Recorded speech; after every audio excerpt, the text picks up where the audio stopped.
Kung kagaya mo rin ako dati, lost, tamad, at walang gana sa buhay, maybe this channel is for you.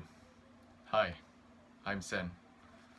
Welcome to this video, and I'm just a normal guy na magsa-start dito sa YouTube.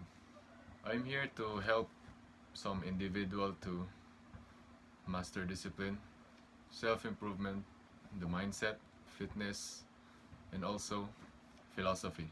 Hindi naman ako expert no na like isang life coach or therapist. I'm just here to share my experience, my journey to becoming my better version of myself, to become the best version of myself. Because we all know naman na may mga tao rin na on the same path like me, kagaya ko, na gustong mag-improve, maging discipline, at maging successful in life. Although I'm not perfect, I also have some troubles too. I struggle to self-discipline, self-mastery and all, and how to be a good man. I struggle of all those things. That's why I'm here na magtulungan para sa mga tao nga kagaya sa akin, who's the same journey as mine. And for the longest time, I wasn't living up for my full potential. I'd start working on myself, then fall off track. I'd set goals and then break promises to myself. I'm not a guru or professional or kahit ano pa yung mga gimmick dyan.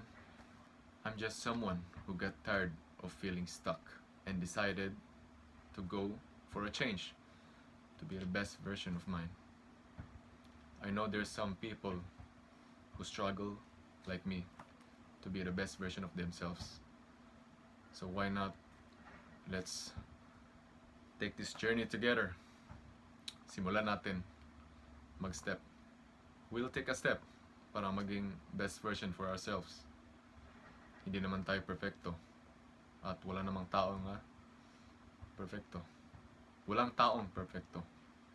So, hindi ko naman sinasabi ito para husgan kayo lahat or sabihin na mas better pa ako compare sa inyo. Hindi ko to sinasabi to prove na mas magaling ako sa inyo, pero I did some struggles too, no? Nagkamali rin ako. I did some mistakes in life because that's part of growing up. Hindi naman control natin yung time. Hindi naman overnight na maging mature na tayo, di ba? Magpe-face din tayo ng mga lessons. Dati, I was so inconsistent sa workout, sa daily living, sa buhay, bisyo doon, bisyo rito. Pero, na-realize ko na nakakaumay eh. Parang hindi ka naman mag-grow kung palagi naman ganyan. At saka hindi ka mag-grow kung palaging ganun na lang yung ginagawa mo sa buhay, di ba?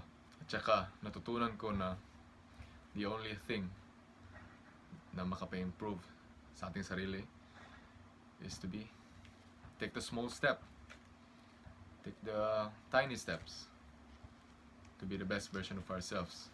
Kasi in the end, ikaw at ikaw pa rin ang gagawa ng mga ito para makatulong sa sarili mo. And especially, hindi lang sa sarili mo, at saka sa loved ones mo. Kung ready ka na mag-level up sa buhay mo, subscribe ka na at sama-sama tayong mag-step up sa journey na ito. I know, hindi lang ako nagsasuffer, ikaw rin.